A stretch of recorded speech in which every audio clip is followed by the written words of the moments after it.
अस्सलाम वालेकुम viewers, welcome to exploring पार्ला। तो आज का हमारा डिस्कशन का टॉपिक है external structure and locomotion in reptiles. ठीक है, तो एक्सटर्नल स्ट्रक्चर में रेप्टाइल्स में मोस्टली इनकी स्किन आती है, जो one of the most external structure है रेप्टाइल्स का। ठीक है, उसके बाद हम देखते हैं इनके अंदर लोकोमोशन जो है रेप्टाइल वो किस तरह की शो करते हैं। तो वन बाय वन हम रेप्टाइल्स के ये वाले कुछ करेक्टरिस्टिक्स की बात करते हैं यहाँ पे। First of all skin. ठीक है, तो हम यहाँ पे पहले स्किन की डिटेल डिस्कशन देखते हैं।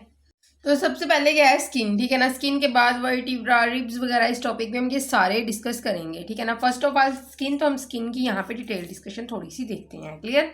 तो बेसिकली रेप्टाइल्स की स्किन कैसी होती है, इनकी स्किन थिक होती है, ड्राई होती है और कैरेटनाइज्ड होती है। ठीक है, थिक होगी इनकी स्किन और काफ़ी ज़्यादा खुश्क होगी और कैरेटन से मिलके बनी होगी, जो कि एक टफ प्रोटीन है। ठीक है ना, जो कैरेटन होता है, ठीक है ना, वही कैरेटन है जो हमारे नेल्स के अंदर देखने को मिलता है, हमारे हेयर्स के अंदर होता है।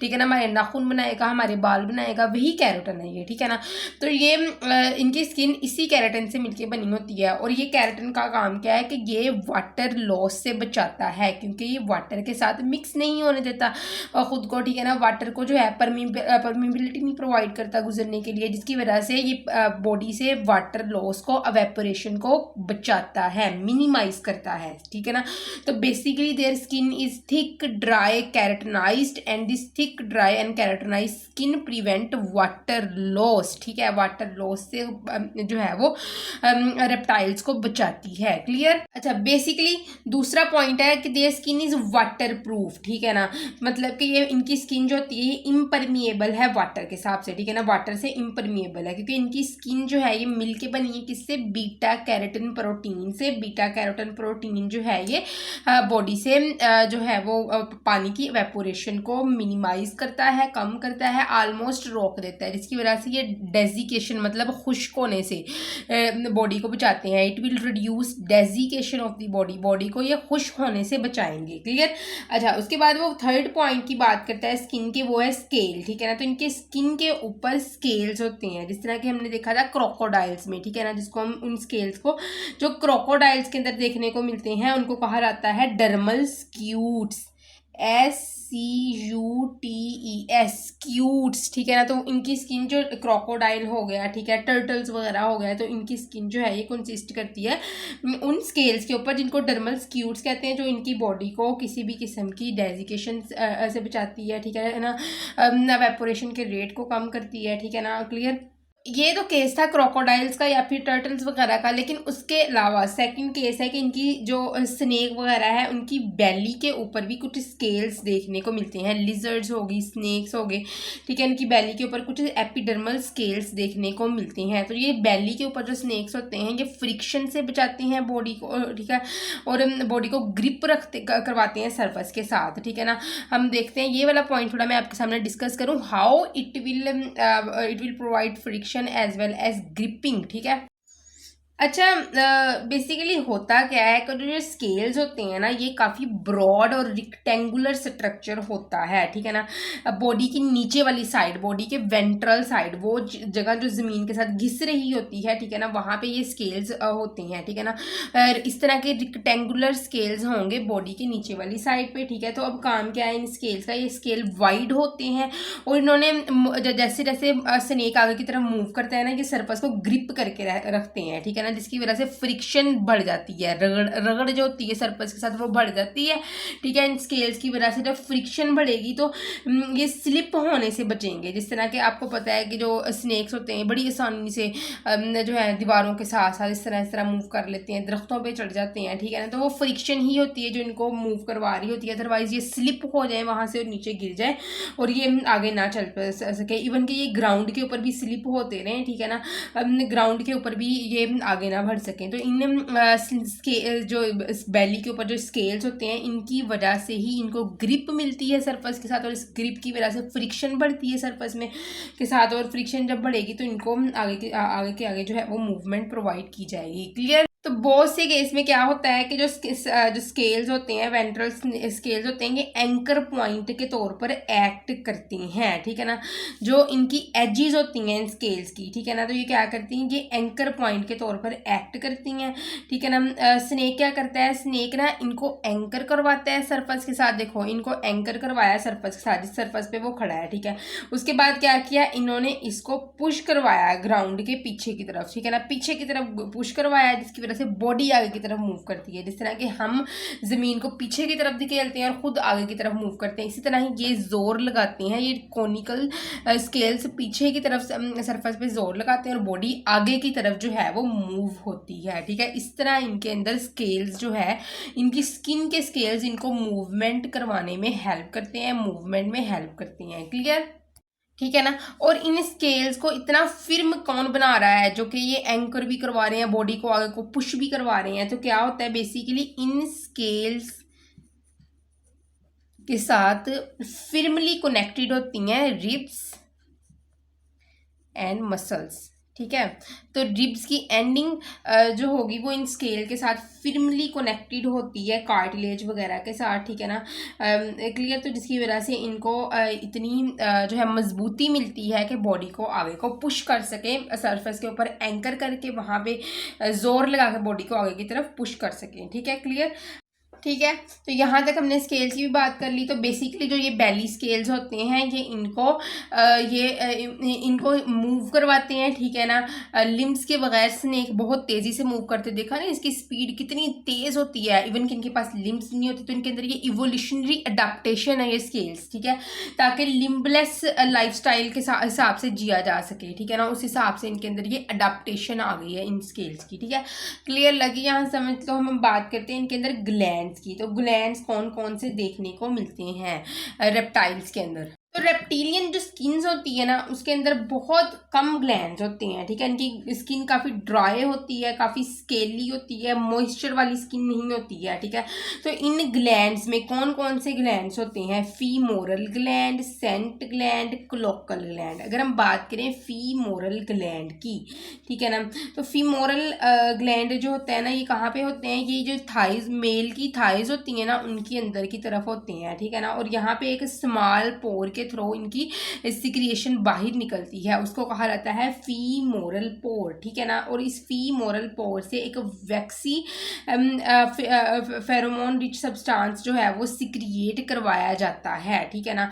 ये फीमोरल ग्लैंड का फीमोरल पोर एक वैक्सी सब्सटेंस जो है वो जो है फेरोमोन रिच सब्सटेंस जो है वो यहाँ पे रिलीज करवाएगा। तो इससे जो ये सब्सटेंस होगा, ये किस लिए रिलीज करवाया जाता है, ताकि मेट को अट्रैक्ट किया जा सके, कि मेल जो है फीमेल को अट्रैक्ट करें अपनी तरफ रिप्रोडक्शन के लिए, ठीक है। या फिर टेरिटोरियल मार्किंग, मतलब कि एक जगह का बता देना कि ये सारी जगह मेरी है, उस चीज़ को बताने के लिए यहाँ पे रिलीज करवाई जाती है ये वाली खुशबू।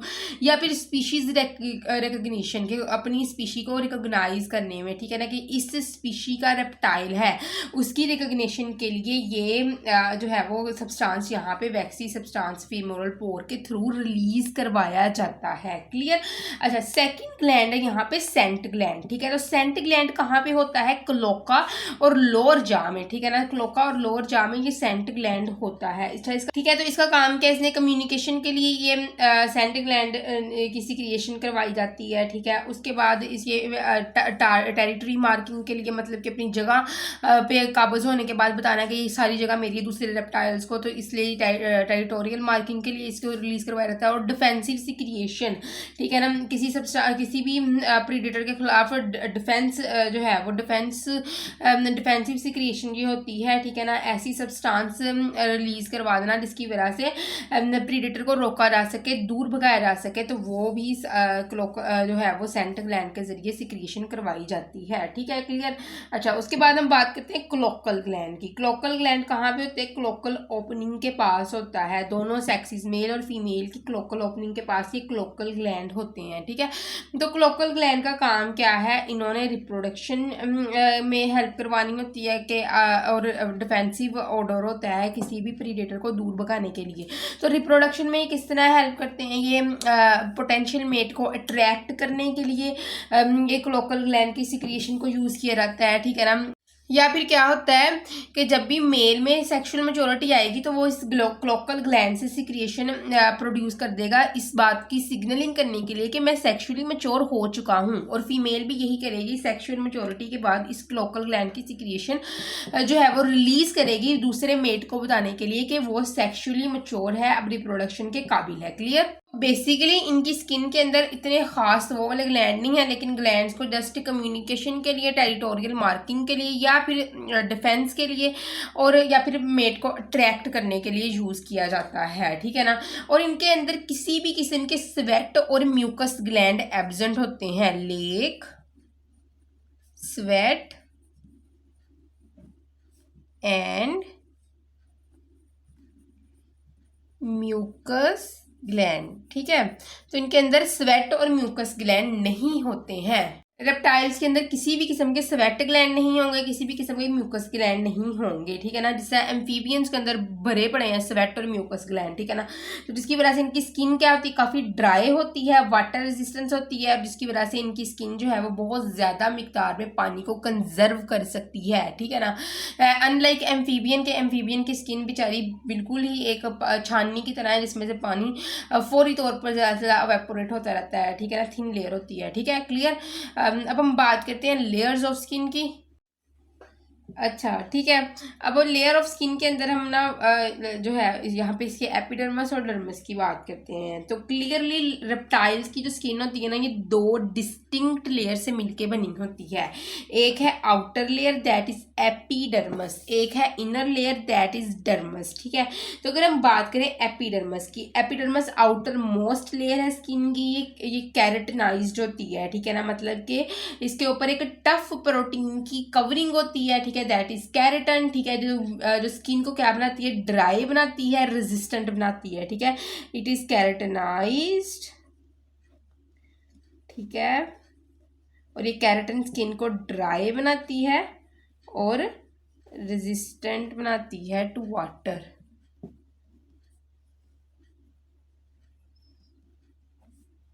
Water loss. क्लियर। अच्छा, अब हम बात अगर करें एपिडर्मस की लेयर्स की, ठीक है ना। तो एपिडर्मस किससे मिलके बनी होती है, it is made up of the stratified epithelium, ठीक है।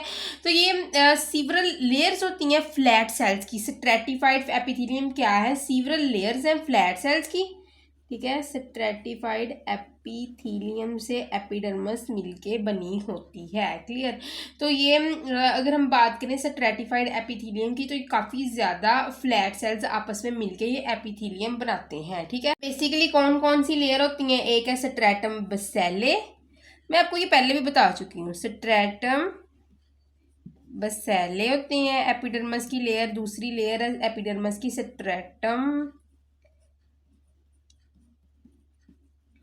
ग्रैन्युलोसम, ठीक है। थर्ड लेयर है स्ट्रैटम, ये तीनों लेयर मिलके एपिडर्मस बनाती हैं, ठीक है। स्ट्रैटम कॉर्नियम, ठीक है। बेसिकली स्ट्रैटम जो बेसेल है, ठीक है, इनके अंदर लिविंग और डिवाइडिंग सेल्स होते हैं जो कंटिन्यूसली डिवाइड करते रहते हैं, ठीक है। स्ट्रैटम ग्रैन्युलोसोम के अंदर वो सेल्स होते हैं इन्होंने कैरेटिन प्रोड्यूस करनी होती है। स्ट्रैटम कॉर्नियम के अंदर जो क्या होते हैं, डेड कैरेटिनाइज्ड सेल्स होते हैं जिन्होंने टफ प्रोटेक्टिव स्केल्स बनाने होते हैं, ठीक है। इन्होंने स्केल्स टफ प्रोटेक्टिव बनाने होते हैं, इसने कैरेटिन प्रोड्यूस करनी होती है, ठीक है। और ये वाली जो होती है इसने लिविंग और डिवाइडिंग सेल्स होते हैं यहाँ पे, जिन्होंने ज़्यादा से ज़्यादा क्या करना होता है, डिवाइड करना होता है, ठीक है। क्लियर, लगी समझ, ठीक है ना। अच्छा, अब हम बात करें, ये अपर है, ये सबसे ऊपर वाली है, ठीक है ना। ये उससे नीचे है, ये सबसे नीचे वाली है, ठीक है ना, बॉटम लेयर है ये। क्लियर। तो ये एपिडर्मस जो है तीनों लेयर मिलके क्या बनाती हैं, एपिडर्मस बनाती हैं। अच्छा, उसके बाद क्या होता है कि एपिडर्मस के अंदर कुछ स्केल्स होते हैं, इनको क्या कहा जाता है, एपिडर्मल स्केल्स, ठीक है। तो ये क्या करते हैं, ये एपिडर्मल स्केल्स जो है वो जो एक लेयर के तौर पर इसको शेड करवाया जाता है एक्टाइसिस के दौरान। ये एक्टाइसिस के दौरान इस लेयर को शेड करवाया जाता है। अच्छा, उसके बाद क्या है, वो कहता है कि जो एपिडर्मस है इसके अंदर कोई भी ब्लड वेसल नहीं इंटर होती है, जस्ट जो न्यूट्रिएंट्स वगैरह एपिडर्मस को प्रोवाइड किए जाते हैं वो डर्मस से डिफ्यूज करवाए जाते हैं एपिडर्मस की तरफ, ठीक है। ये रेप्टाइल का केस मैं बता रही हूँ यहाँ पे आपको, ठीक है ना। सबसे पहले हमने की स्ट्रैटिफाइड एपिथेलियम, उनके हमने लेयर्स देखी कौन कौन सी थी, फिर हमने बात की एपिडर्मल स्केल्स की, ठीक है, जो कि एक्डाइसिस के दौरान उतर जाता है, ठीक है। उसके बाद क्या है कि जो एपिडर्मल स्केल्स वगैरह है, ठीक है ना, इसमें बीटा कैरोटीन वगैरह पाई जाती हैं, ठीक है ना। अच्छा, उसके बाद हमने बात की कि कोई भी ब्लड वेसल एपिडर्मस के अंदर इंटर नहीं होगी, डर्मस प्रोवाइड करेगी इसको न्यूट्रिएंट्स थ्रू डिफ्यूजन, ठीक है। यहाँ तक बात होगी। अब हम बात करते हैं डर्मस की। अब हम बात करते हैं डर्मस की, ठीक है। तो डर्मस की अगर हम बात करेंगे, इनर लेयर है, थिक लेयर है स्किन की, एपिडर्मस के नीचे है, और थिक लेयर है स्किन की, ठीक है ना। तो ये क्या करती है, ये सपोर्ट प्रोवाइड करती है, स्ट्रेंथ प्रोवाइड करती है, और सबसे इम्पोर्टेंट काम है इसका नरिशमेंट, ठीक है।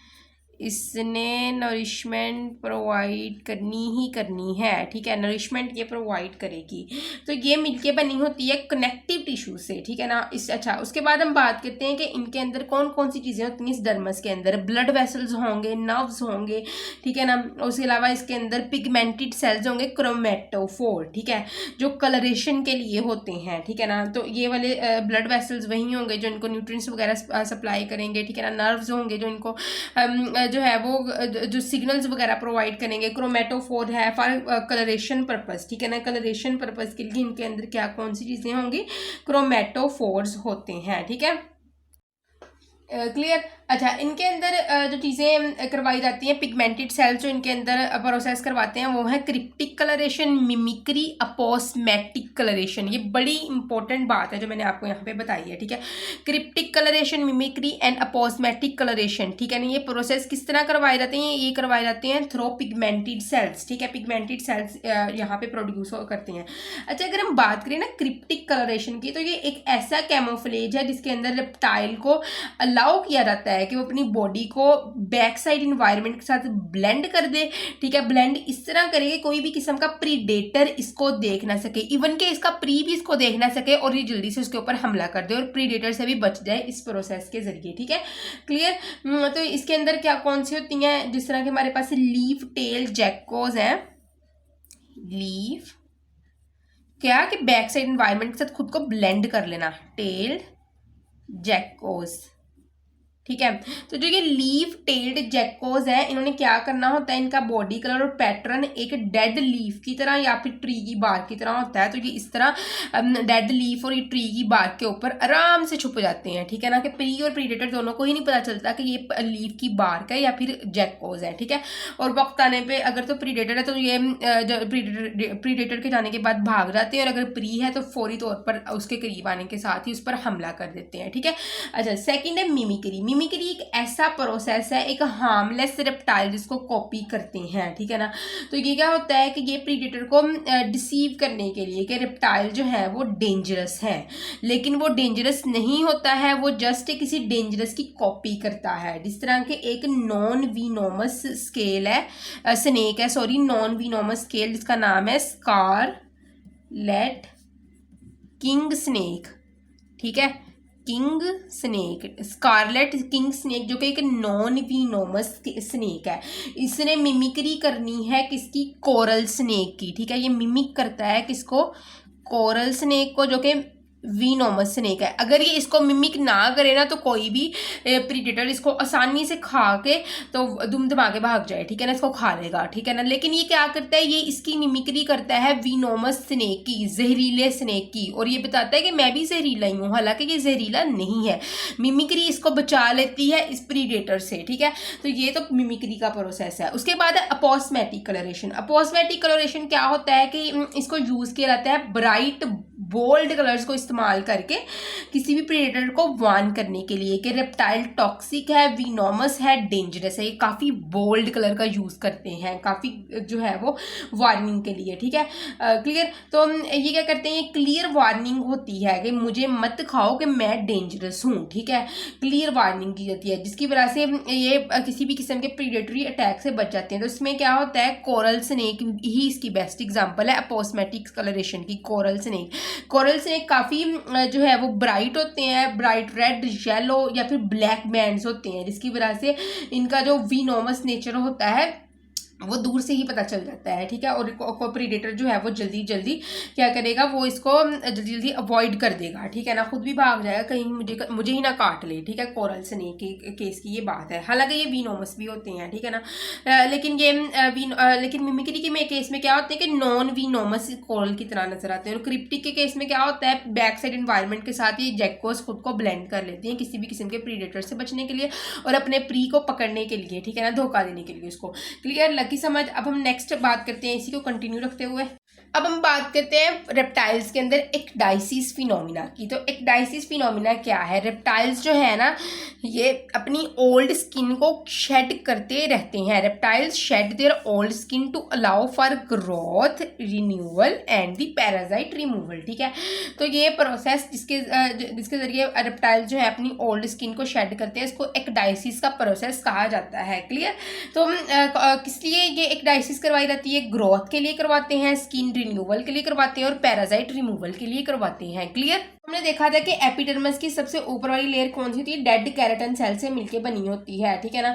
तो हमें पता है कि वो तो स्ट्रेच हो नहीं सकती क्योंकि डेड सेल है, जिसकी वजह से क्या होता है कि रेप्टाइल की ग्रोथ रुक जाती है। तो रेप्टाइल ने ग्रो करने के लिए इस स्किन की जो लेयर है इसको ज़रूर ही शेड करना होता है, ठीक है। अच्छा, दूसरा काम इसका एक्डाइसिस का ये होता है स्किन रिन्यूअल, ठीक है ना। तो जिसकी वजह से अगर कोई एज्ड स्किन सेल्स आ गए हैं, ठीक है, डैमेज स्किन सेल्स आ गए हैं, तो उसको रिमूव करने के लिए भी एक्डाइसिस का फिनोमिना किया जाता है ताकि फ्रेश न्यू स्किन जो है वो ऊपर आ जाए। अच्छा, उसके बाद है पैरासाइट कंट्रोल, ठीक है ना। तो जिसकी वजह से क्या होता है, कभी कभार इनकी बॉडी के ऊपर टिक्स या फिर माइट्स जो होती हैं वो आ जाती हैं। इन टिक्स और माइट्स को रिमूव करने के लिए रेप्टाइल्स क्या करते हैं, अपनी बॉडी स्किन की ऊपर वाली लेयर को शेड करवा देते हैं ताकि शेडिंग के साथ ही टिक्स और माइट्स को रिमूव किया जा सके। अच्छा, क्लियर। अब हम बात करते हैं इनके स्टेप्स की, एक्डाइसिस के स्टेप्स की यहाँ पे बात करते हैं। तो स्टेप्स की अगर हम बात करें ना, तो न्यू स्किन सबसे पहले क्या होती है कि सबसे पहले नई स्किन बनती है नीचे, ठीक है ना। एक्डाइसिस से पहले ओल्ड स्किन के नीचे एक नई स्किन बनाई जाती है, ठीक है ना। एक क्या होता है कि नई जो लेयर होती है एपिडर्मिस की, उसको बनाया जाता है, ठीक है ना, अंडरनीथ दी ओल्ड स्किन, ठीक है। New skin of epidermis formed underneath the old skin, ठीक है। ओल्ड स्किन के नीचे नीचे की तरफ देखो, ये है ओल्ड स्किन, ठीक है, ऊपर वाली डेड केराटिनाइज्ड। उसके नीचे हमें पता है उसके नीचे लिविंग सेल है, तो इन लिविंग सेल्स ने जो ये मैंने बनाई है, ये क्या बने, नई स्किन बनानी है, ठीक है ना।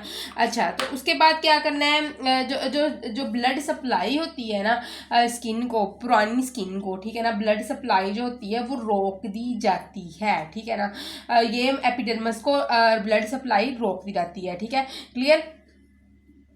तो जैसे ही ब्लड सप्लाई जो है एपिडर्मिस को रोक दी जाएगी तो क्या होगा कि आउटर एपिडर्मल सेल्स जो होंगे उनका जो कॉन्टैक्ट होता है ना ब्लड सप्लाई के साथ, वो भी ख़त्म हो जाता है और ऊपर वाली स्किन जो है वो डेड होना शुरू हो जाती है। एपिडर्मल जो आउटर एपिडर्मल सेल्स हैं वो डेड होना शुरू हो जाएंगे, ठीक है। अच्छा, उसके बाद क्या होता है, यहाँ पे सेपरेशन करवाई जाती है थ्रू एक डाइसल फ्लूइड। तो एक लेयर ऑफ फ्लूइड आ जाती है, देखो ये ऊपर वाली स्किन थी, ये नीचे वाली स्किन थी। अब इनके दरमियान में एक डाइसल फ्लूइड आता है, मैं यहाँ पे आपको बना के दिखाती हूँ। देखो ये दरमियान में रेड कलर का क्या है, एक डाइसल फ्लूइड। ऊपर वाली क्या है, ओल्ड स्किन। नीचे वाली क्या है, न्यू स्किन, ठीक है। ऊपर वाली पहले ओल्ड स्किन थी, नीचे बनी न्यू स्किन। न्यू स्किन और ओल्ड स्किन के दरमियान में क्या भर दिया गया, एक डाइसल फ्लूइड भर दिया गया, जिसकी वजह से ऊपर वाली स्किन और लूज हो गई है, ठीक है ना, ओल्ड स्किन लूजन। तो जिसकी वजह से आउटर स्किन जो होती है स्ट्रेटम कॉर्नियम, ये क्या होती है, काफ़ी डल हो जाती है, ठीक है ना, अपना कलर भी चेंज कर लेती है, स्पेशली स्नेक के केस में, ठीक है ना। लूज हो जाती है, डल होती है, अपना कलर चेंज करना शुरू हो जाती है। अब क्या होगा, अब शेडिंग शुरू होगी, नाउ शेडिंग बिगन्स, ठीक है। रेप्टाइल्स क्या करते हैं, अब जैसे ही ये स्किन बहुत ज़्यादा लूज हो जाती है, नीचे नई स्किन आ जाती है, तो उन्होंने क्या करना है, इन्होंने किसी भी सरफेस, रफ सरफेस के साथ खुद को क्या करना है, खुद को रब करवाना है, ठीक है ना। स्पेशली स्नेक्स जो होते हैं, जिसकी वजह से क्या होता है कि ओल्ड जो स्किन होती है वो पील ऑफ होना शुरू हो जाती है, वो टूटना शुरू हो जाती है, ठीक है ना। और एट द एंड जिस तरह स्नेक्स वगैरह के केस में क्या होता है, पूरी स्किन ही शेड हो जाती है, ठीक है, बाहर निकल आती है।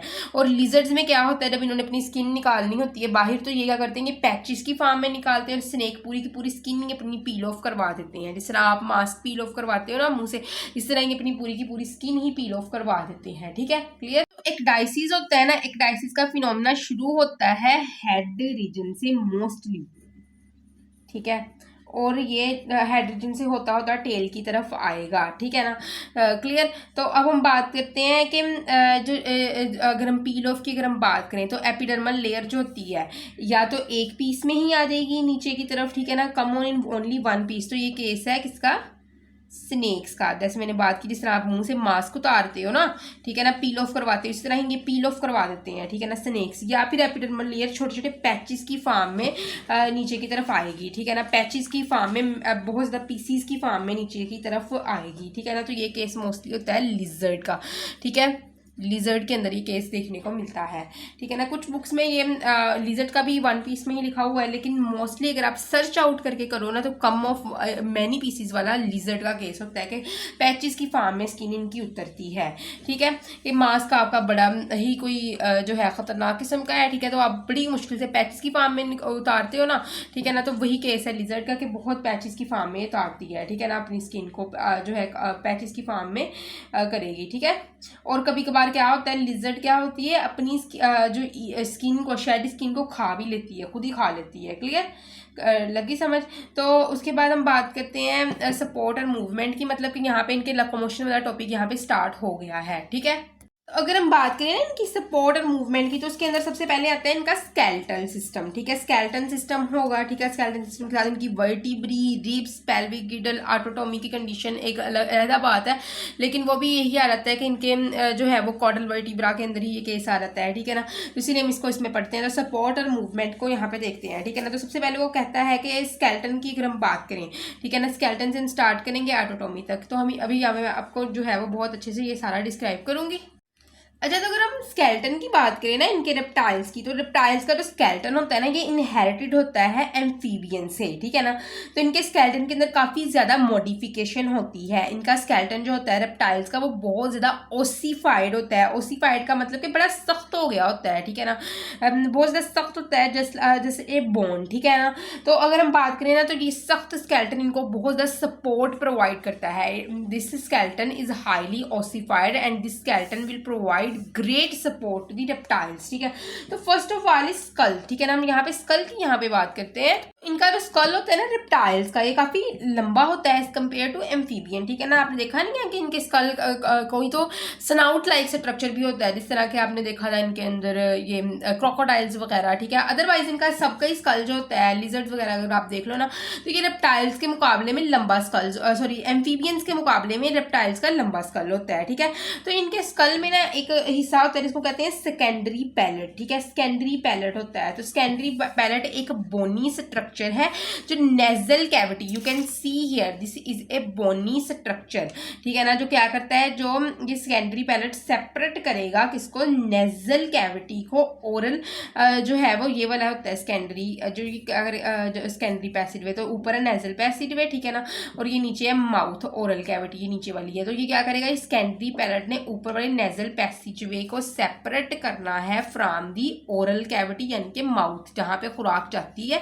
ठीक है, ये वाला हिस्सा है वो वाला। ठीक है ना, तो ये सेकेंडरी पैलेट है जो ऑरेंज कलर से मैंने मार्क किया, और ऊपर है नेजल पैसेजवे ये पिंक वाला। तो ये इसका काम क्या है, सेकेंडरी पैलेट का इसने सेपरेट करना है इस नेजल पैसेजवे को नीचे वाली ओरल कैविटी के साथ, माउथ पैसेजवे के साथ।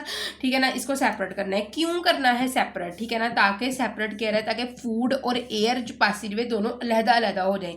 एयर अलहदा है, फूड पैसेजवे अलहदा है। क्यों, क्योंकि जब इनके मुंह में फूड हो तो ये फिर भी एयर को अपने मुंह के अंदर ला सके, सांस ले सकें। इवन के इन्होंने कोई पिरगी पकड़ा भी हुआ है तो उसी केस में भी इनकी सांस जो है वो निकल सके। अगर ये दोनों पाथवे एक हो जाएंगे तो खुराक निकलते वक्त ये सांस ही नहीं ले सकेंगे। तो इन्होंने क्या करना था, इन्होंने तो खुराक को चबाना होता है अच्छे तरीके से, मुंह में उनको लेना होता है खुराक को। तो जिसकी वजह से इनकी जो सांस रुक जाएगी, जिसकी वजह से सेपरेट करवा दिया गया है एयर और फूड पैसेजवे दोनों को। ठीक है ना, इन दोनों को सेपरेट करवा दिया जाता है कि खुराक भी अगर मुंह के अंदर होगी फिर भी हवा मुंह के अंदर इंटर नहीं हो सकेगी। क्लियर। बेसिकली क्या होता है, तो ये सेकेंडरी पैलेट है, ये क्या करेगा, ये एयर को पास करवाएगा नोस्ट्रिल से ट्रैकिया की तरफ, मतलब कि डायरेक्टली जो नेजल पैसेजवे है इससे एयर ट्रैकिया की तरफ जाएगी। माउथ के अंदर एयर मिक्स नहीं होगी, ठीक है ना, ये नहीं होगा कि पहले नेजल पैसेजवे से जाएगी, ठीक है ना, फिर उसके बाद ये जो है वो खुराक वाली नाली से गुजर के जाएगी, नहीं, डायरेक्ट लिंक है नेजल पैसेजवे का ट्रैकिया के साथ, नोस्ट्रिल का जो इनके नोस्ट्रिल है इनका डायरेक्ट लिंक है किसके साथ, ट्रैकिया के साथ, मतलब कि अगर खुराक मुंह में है भी तो रहे, जो सांस नहीं रुकेगी, ठीक है ना।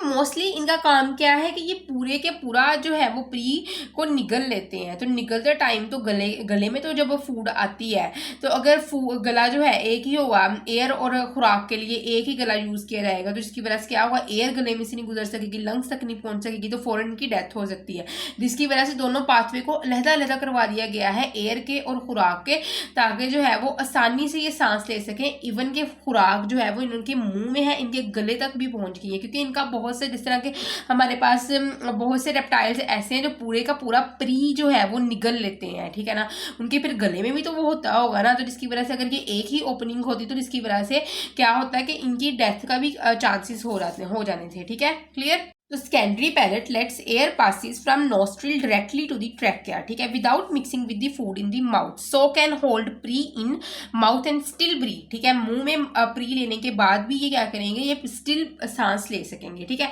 अच्छा, तो इसकी बाद वो बात करते हैं कि कौन से जो है वो हमारे पास रेप्टाइल्स होते हैं जिनके अंदर सेकेंडरी पैलेट नहीं होती है। बेसिकली लिजर्ड और स्नेक के पास सेकेंडरी पैलेट नहीं होती है, ठीक है ना, तो ये क्या करते हैं, ये अपने प्री को खाते वक्त अपने माउथ से अपने नोज से ब्रीथ नहीं कर सकते, अपने नाक से ये सांस नहीं ले सकते जब ये अपने प्री को निगल रहे होते हैं, ठीक है ना, स्वालो करते हुए प्री को ये अपने नाक से सांस नहीं ले सकते, तो इसकी वजह से क्या होता है, स्नेक क्या करता है, मोस्टली स्नेक ने इस कंडीशन को कंपनसेट करने के लिए अपने ग्लोटिस को एक्सटेंड कर देना होता है, they will extend their glottis to compensate this situation, ठीक है, विंड पाइप की ओपनिंग को काफी ज्यादा एक्सटेंड कर देना होता है, ठीक है ना, जिसकी वजह से ये माउथ से भी ब्रीथ कर सकते हैं खुराक खाते हुए, ठीक है ना, क्योंकि ओपनिंग जब एक्सटेंड हो जाती है कि इतनी सी ओपनिंग जब इतनी बड़ी कर दी जाती है तो आसानी से वहां से वो खुराक भी गुजर सकती है और वहां से फिर विंड पाइप जो है वो भी एक्सटेंड होकर वहां से हवा का भी तबादला हो सकता है, क्लियर।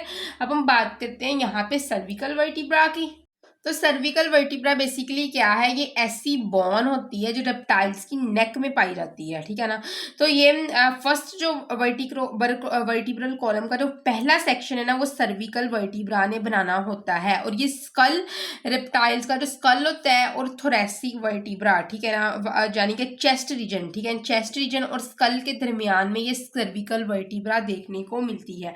तो बेसिकली अगर हम सर्विकल वर्टिब्रा की बात करें तो इनकी नंबरिंग 8 से 10 होती है, ठीक है, सर्विकल वर्टिब्रा की, स्पीशी टू स्पीशी ये वेरी भी करेगा रेप्टाइल्स के अंदर ना, क्लियर। अच्छा, उसके बाद क्या होता है कि जो सर्विकल वर्टिब्रा के अंदर जो सबसे फेमस है वो है फर्स्ट 2 सर्विकल वर्टिब्रा, ठीक है, सर्विकल वर्टिब्रा जो होती है जो काफी ज्यादा इनको सपोर्ट प्रोवाइड करती हैं, स्कल को और हेड मूवमेंट ये प्रोवाइड करती हैं, वो कौन कौन सी हैं, आल्टस एंड एक्सिस, ठीक है, आल्टस और एक्सिस जो है ये क्या करती हैं, ये 2 सर्विकल वर्टिब्रा हैं, बड़ी फेमस है, ठीक है, रेप्टाइल्स के अंदर, और ये क्या करती हैं, ये हेड की मूवमेंट की फ्रीडम प्रोवाइड करती हैं, they will provide freedom of the movement of head, ठीक है, हेड की मूवमेंट की जो फ्रीडम जो प्रोवाइड करेंगी वो ये प्रोवाइड करेंगी कि आसानी से हेड जो है इधर उधर मूव कर सके रेप्टाइल्स का, ठीक है। तो इनके अंदर सबसे पहले है आल्टस और फिर है एक्सिस। अगर हम आल्टस की बात करें तो पहली नेक वर्टिब्रा आल्टस है, ठीक है, first cervical vertebra, first neck vertebra is the आल्टस, ठीक है। तो आल्टस का काम क्या है, इसने कनेक्ट करवाना होता है स्कल को स्पाइन्स के साथ, ठीक है, it will connect skulls to the spine, ठीक है ना, इसने डायरेक्टली कनेक्ट करवाना होता है स्कल के साथ, ठीक है। तो बेसिकली जो आल्टस होता है, आल्टस ने की आर्टिकुलेशन होती है किसके साथ, ओसिपिटल कॉन्डाइल के साथ, तो ओसिपिटल कॉन्डाइल एक बॉन है जिसके साथ आल्टस ने क्या करना होता है, आर्टिकुलेट करना होता है, और जब इसकी आर्टिकुलेशन होती है इस ओसिपिटल कॉन्डाइल के साथ, इसने आर्टिकुलेट एक हुआ होता है, तो इसने क्या करना होता है, आल्टस ने नोडिंग प्रोवाइड करनी होती है, सर हिलाने का जो प्रोसेस अप एंड डाउन जो सर हिलाने का प्रोसेस है ये कौन करवाता है, आल्टस करवाता है, ठीक है, आल्टस जो बोन है वो करवाती है, ठीक है ना, अप एंड डाउन सर करने का प्रोसेस, ठीक है। ठीक है, तो नोडिंग वगैरह, ठीक है ना, तो ये आल्टस ने करवानी होती है। अच्छा, उसके बाद सेकंड है हमारे पास vertebra, that is axis vertebra, ठीक है, second neck vertebra is axis vertebra. तो अगर हम सेकंड नेक वर्टिब्रा की बात करें तो इन्होंने क्या करवानी होती है, इन्होंने हेड की रोटेशन करवानी होती है, ठीक है ना। आल्टस के साथ ये ज्वाइंट बनाती हैं एक्सिस वर्टिब्रा इस आल्टस के साथ, और इस तरह इन्होंने नेक की रोटेशन करवानी होती है। तो बेसिकली यहाँ पे एक पेग लाइक प्रोजेक्शन होती है जिसके अंदर ये जो है वो फिट आती हैं, ठीक है ना। इसकी एक एक्सिस की पेग लाइक प्रोजेक्शन होती है, ठीक है ना। जिन्होंने देखो एक पेग लाइक प्रोजेक्शन होगी जिसके अंदर आके ये फिट हो जाएगा आल्टस, ठीक है, आल्टस जो है फिट हो जाएगा, ठीक है। तो ओडोंटॉइड इसको कहते हैं ओडोंटॉइड प्रोसेस, ठीक है ना। तो इसमें क्या करना है, इन्होंने आल्टस को अपने अंदर फिक्स करवाना है एक्सिस के ओडोंटोइड प्रोसेस ने, ठीक है। और उसके बाद क्या करना है ताकि ये आसानी से रोटेट करवाया जा सके, तो ये क्या करते हैं, ये side to side head movement करवाते हैं, ठीक है ना। ये काफ़ी स्ट्रॉन्ग स्ट्रक्चर है, ठीक है, जिसकी वजह से जो है वो साइड टू साइड जो रोटेशन होती है ना वो प्रोवाइड की जाती है। क्लियर लगी समझ इसकी भी कि आल्टस क्या है, एक्सिस क्या है, सर्विकल वर्टिब्रास ये दोनों हैं, और इनका काम क्या है, इन्होंने हेड की मूवमेंट करवानी होती है। इसने आल्टस ने करवानी होती है येस नो वाली मूवमेंट, अप डाउन वाली मूवमेंट, और एक्सिस के साथ मिलके जो आल्टस है इसने क्या करवानी होती है, इसने साइड टू साइड मूवमेंट करवानी होती है। क्लियर लगी समझ इसकी भी। अब हम बात करते हैं नेक्स्ट इसी टॉपिक को कंटिन्यू रखते हुए, अब हम बात करते हैं रेप्टाइल्स की, रिब्स की, ठीक है ना, रिब ऑफ रेप्टाइल्स, ठीक है। तो रिब जो होती हैं काफ़ी वेल डेवलप्ड होती हैं रिब्स रेप्टाइल्स के अंदर, आपको पता है इनकी रिब्स का बड़ा काम होता है, ठीक है ना, काफ़ी एडवांस रिब्स होती हैं एज कम्पेयर टू एम्फीबियंस, ठीक है ना। क्लियर, ये लॉन्ग बोनी स्ट्रक्चर होती है, ठीक है, जो वर्टिब्रा के साथ क्या होती है, अटैच होती है, मतलब कि रीढ़ की हड्डी के साथ इस तरह ये हड्डी है इसके साथ ये इस तरह रिब्स अटैच होती हैं, लॉन्ग बोनी स्ट्रक्चर ये होता है। क्लियर, तो अगर हम रिब्स की बात करें, इनका काम क्या है, इन्होंने इनका फंक्शन क्या है, इन्होंने प्रोटेक्ट करना होता है इंटरनल ऑर्गन, ठीक है ना, जो अंदर वाले ऑर्गन है, हार्ट हो गया, लंग हो गए, लिवर हो गया, ये सारे इंटरनल ऑर्गन्स को ये रिब्स प्रोटेक्ट करती हैं। दूसरा इनका काम क्या है कि इनकी बॉडी को सपोर्ट प्रोवाइड की जाती है इन रिब्स के जरिए, ठीक है, बॉडी को सपोर्ट प्रोवाइड की जाती है, बॉडी को चलने फिरने में सपोर्ट प्रोवाइड करते हैं, ठीक है ना, बॉडी को काफ़ी ज़्यादा मजबूत बनाती हैं ये रिब्स, ठीक है। उसके बाद ये ब्रीथिंग के अंदर हेल्प करती हैं, ये थोरेसिक मसल्स को ऊपर नीचे करने में, ठीक है ना, चेस्ट कैविटी को एक्सपैंड करने में, कॉन्ट्रैक्ट करने में ये हेल्प करेगी, जिसकी वजह से ये ब्रीथिंग में बेसिकली हेल्प करती हैं, ठीक है। क्लियर, तो अगर हम स्नेक केस की बात करें ना, तो रिब्स जो होती हैं ना ये कनेक्ट होती हैं लार्ज बेली स्केल्स के साथ। देखो ये बेली स्केल है ना, देखो 1 2 3 3 बना दिए मैंने, रिब्स इस तरह इनके साथ रिब्स की एंडिंग अटैच होती है लार्ज बेली स्केल्स के साथ, ठीक है ना। तो लॉन्ग कर्व्ड रिब्स होती हैं जो वर्टिब्रा से निकल रही होती हैं, देखो ये वर्टिब्रा से इस तरह निकल रही हैं, ठीक है। तो और किस तरह अटैच है, इस तरह स्केल्स के साथ अटैच है, लार्ज बेली स्केल्स के साथ अटैच है, वर्टिब्रा से रिब्स निकल रही हैं, ठीक है। तो अच्छा, तो बेली स्केल्स के साथ ये अटैच होती हैं स्नेक के, ठीक है ना। अच्छा, इसमें क्या होता है कि मसल्स और कनेक्टिव टिश्यूज जो होते हैं ये इनको कनेक्ट करवाती हैं बेली स्केल्स के साथ। देखो रिब ने कनेक्ट होना है किसके साथ, स्केल्स के साथ, इनको कनेक्शन किसने प्रोवाइड करनी है, मसल्स ने रेप्टाइल्स के, और रेप्टाइल्स के कनेक्टिव टिश्यूज ने, मतलब बोन के जरिए नहीं रिब अटैच होती स्केल के साथ, रिब अटैच होती हैं through muscles and connective tissues to the scales, ठीक है। तो जिसकी वजह से क्या होता है, इनको लोकोमोशन में हेल्प होती है। तो मैंने ये बात आपको पहले बता दी थी किस तरह स्केल्स और रिब्स मिलके लोकोमोशन जो है वो करते हैं, ठीक है ना।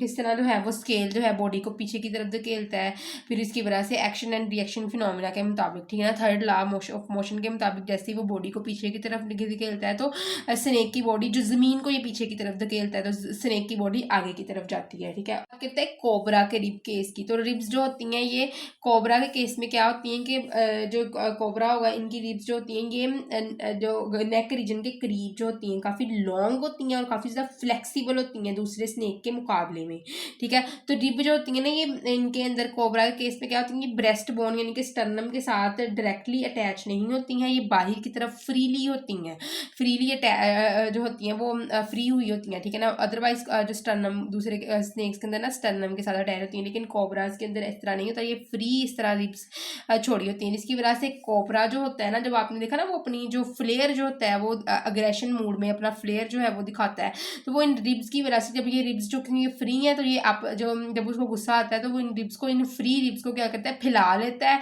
और अपना अग्रेशन शो करता है उस जो है वो मूवमेंट से। उस जो मूवमेंट को क्या कहा जाता है, हुड फॉर्मेशन, ठीक है ना। हुड लेयर जो होगा इसको कहा जाता है हुड फॉर्मेशन। एक हुड लाइक फॉर्मेशन वो बनाता है अपने गुस्से को दिखाने के लिए, थ्रेट करने के लिए, किसी और प्रीडेटर या फिर प्री को या फिर इंसानों को थ्रेट करने के लिए हुड फॉर्मेशन कोबरा बनाता है, ठीक है। उसके बाद हम बात करते हैं इनके अंदर इनके पेल्विक गिडल की। तो लिजर्ड केस में काफ़ी स्ट्रॉन्ग पेल्विक गिडल होता है जिनके लिम्स को जो है वो सपोर्ट प्रोवाइड करता है। आपको पता नहीं लिजर्ड की स्पीड कितनी ज़्यादा होती है, अपनी टांगों से ही चलती है, तो इनके लिम्स को, हाइंड लिम्ब को कौन सपोर्ट प्रोवाइड कर रहा है, this pelvic girdle provide support to the lizards limb, ठीक है। इनके लिम्स को सपोर्ट प्रोवाइड कर रहा है वॉक करने के लिए और रन करने के लिए। लिजर्ड की तो स्पीड ही बहुत ज़्यादा होती है, ठीक है ना। तो ये क्या करता है, ये कनेक्ट करता है दो सेक्रल बोन के साथ ताकि स्टेबिलिटी प्रोवाइड की जा सके। उसके बाद वो बात करता है क्रोकोडाइल केस की। क्रोकोडाइल केस की बात करें तो इनके भी इनका जो पेल्विक गिडल होता है काफ़ी पावरफुल होता है। ये भी वॉकिंग, रनिंग और स्विमिंग के लिए इसको जो है वो अडाप्टेशन इसके अंदर हुई होती है, ठीक है ना। और इसका भी एक स्ट्रॉन्ग कनेक्शन होता है सैक्रम बोन के साथ, ठीक है। अगर हम टर्टल्स की बात करें ना, तो टर्टल्स का जो पेल्विक गिडल होता है ये इनके कैरापेस और प्लेस्ट्रॉन के साथ, क्योंकि इनके शेल्स हैं, कौन कौन से शेल्स हैं, कैरापेस और प्लेस्ट्रॉन, दो शेल्स हैं, इनके साथ इनका पेल्विक गिडल फ्यूज होता है, ठीक है ना। तो जिसकी वजह से क्या होता है, काफ़ी ज़्यादा मॉडिफिकेशन इनके अंदर आ जाती है। अगर हम बात करें ना स्नेक की, स्नेक के अंदर पेल्विक गिडल की थोड़ी एक्सेप्शन देखने को मिलती है, ठीक है ना। इनके अंदर या तो पेल्विक गिडल एब्सेंट होता है या फिर वेस्टिजियल होता है। अगर हम बात करें ना एब्सेंट होने की, तो पेल्विक गिडल एब्सेंट स्नेक के अंदर जो होगा मोस्टली जो है वो एब्सेंट ही होता है। इनके अंदर पेल्विक गिडल देखने को नहीं मिलता है, क्योंकि जो स्नेक होते हैं ना, ये माना जाता है कि जो स्नेक्स थे ये ब्यूरिंग लाइफस्टाइल के हिसाब से इन्होंने आगे चलना था, जिसकी वजह से इनके लिम्स और पेल्विक गिडल को रिड्यूस्ड कर दिया गया। क्योंकि पहले माना जाता है एक हाइपोथेसिस के मुताबिक कि स्नेक्स की टांगे थीं, ठीक है ना, क्योंकि इनके अंदर कुछ पेल्विक गिडल देखने को मिलते हैं प्रिमिटिव स्नेक के अंदर। वेस्टिजियल का मतलब क्या है कि वो स्ट्रक्चर पेल्विक गिडल मौजूद है लेकिन वो नॉन फंक्शनल है, तो इसलिए माना जाता है कि इनके अंदर ये पेल्विक गिडल मौजूद था, इनकी टांगे थी, लेकिन इनको आदत थी जमीन पर रेंगने की, जिसकी वजह से इनकी टांगे जो है वो रगड़ खाने की वजह से रिड्यूस्ड हो गई और आहिस्ता आहिस्ता एडवांस स्नेक्स की तरफ जब गए तो ये बिल्कुल ही इनके अंदर पेल्विक गिडल वाला फिनोमेना, टांगों वाला फिनोमेना इनके अंदर एब्सेंट हो गया था, ठीक है, क्लियर। अब हम बात करते हैं एटोटॉमी के फिनोमेना की। तो कार्डल वर्टिब्रा के अंदर एटोटॉमी है क्या? एटोटॉमी वो प्रोसेस है जिसमें लिजर्ड्स वगैरह जो है या फिर दूसरे रेप्टाइल्स है अपनी टेल लॉस कर देते हैं। आपने देखा नहीं, अगर आप छिपकली को कोई झाड़ू वगैरह कोई चीज़ मारते हो तो फौरी तौर पर उसकी टेल अलहदा हो जाती है और ज़मीन पर फड़फड़ाने लगती है। तो वो टेल जो होती है वो किस फिनोमेना से अलहदा होती है? वो एटोटॉमी के फिनोमेना के से अलहदा होती है। तो जो कार्डल वर्टिब्रा होती है ना रेप्टाइल्स की, वहाँ पे एक प्लेन होता है जिसको कहा जाता है फ्रैक्चर प्लेन, ठीक है। तो जब भी लिजर्ड को आप पकड़ते हो तो ये कार्डल वर्टिब्रा से जो फ्रैक्चर प्लेन है, फ्रैक्चर प्लेन से ये अपनी टेल को फ्रैक्चर कर लेती हैं, ठीक है ना, उसको वहां पे से तोड़ लेती हैं, ठीक है ना, और टेल पोर्शन इनका लॉस हो जाता है, ठीक है ना। तो ये क्यों किया जाता है ये प्रोसेस? ये किसी भी जो प्रीडेटर से बचने के लिए जो है ये प्रोसेस किया जाता है, उसको कंफ्यूज करने के लिए। जैसे ही प्रीडेटर इसको पकड़ता है ना तो लिजर्ड क्या करती हैं, लिजर्ड अपनी वहां पे अपनी जो टेल है वो तोड़ देती है, जिसकी वजह से प्रीडेटर कंफ्यूज हो जाता है क्योंकि उसकी टेल काफी देर तक फड़फड़ाती रहती है। तो वो या तो प्रीडेटर वहां से भाग जाता है डर के, या फिर क्या करेगा, इसकी ब्रोकन मूविंग टेल को देख के वो डर जाता है। तो जिसकी वजह से क्या होता है कि लिजर्ड इतनी चालाक होती है कि उसके बाद जब वो टेरिटरी छोड़ देती है, ठीक है ना, अपनी मूविंग टेल को वहीं पे छोड़ देती है और खुद वहां से जब भाग जाती है तो जब भी ये किसी टाइम टू टाइम क्या करेगी, अपनी टेल्स को रीजनरेट कर लेगी, दोबारा उसकी टेल आ जाती है। लेकिन वो इतनी बड़ी नहीं होती, छोटी सी टेल होती है, लेकिन दोबारा उसको रीजनरेशन करने की इनके पास एबिलिटी होती है। और इस टेल के ब्रोकन के प्रोसेस को, टेल के जो है लॉस के प्रोसेस को एटोटॉमी का फिनोमिना कहा जाता है, क्लियर। अब हम बात करते हैं लोकोमोशन इन रेप्टाइल्स की, ठीक है। तो लोकोमोशन रेप्टाइल्स डिफरेंट काइंड्स की लोकोमोशन शो करते हैं, ठीक है ना। तो सबसे पहले क्या होता है कि अपने 4 जो लिम्स, इनके 4 लिम्स हैं, उनकी हेल्प से ये क्या करेंगे, ये रिमूव करेंगे, मतलब हाइंड और 4 लिम्स को यूज करते हुए जो मोशन करेंगे उसको कहा जाता है क्वाड्रो पैडल लोकोमोशन, ठीक है ना। दे यूज देयर 4 लिम्स, ठीक है ना। तो इस प्रोसेस को कहा जाता है क्वाड्रोपेडल लोकोमोशन, ठीक है। क्लियर। तो इससे दूसरा है स्विमिंग के जरिए ये लोकोमोट करते हैं, ठीक है ना, उसको स्विमिंग लोकोमोशन कहा जाता है। खुदाई करके लोकोमोट करते हैं, इसको हम ब्यूरिंग लोकोमोशन कहते हैं। लेग्स के बगैर लोकोमोट करते हैं, इसको हम लेगलेस लोकोमोशन कहते हैं।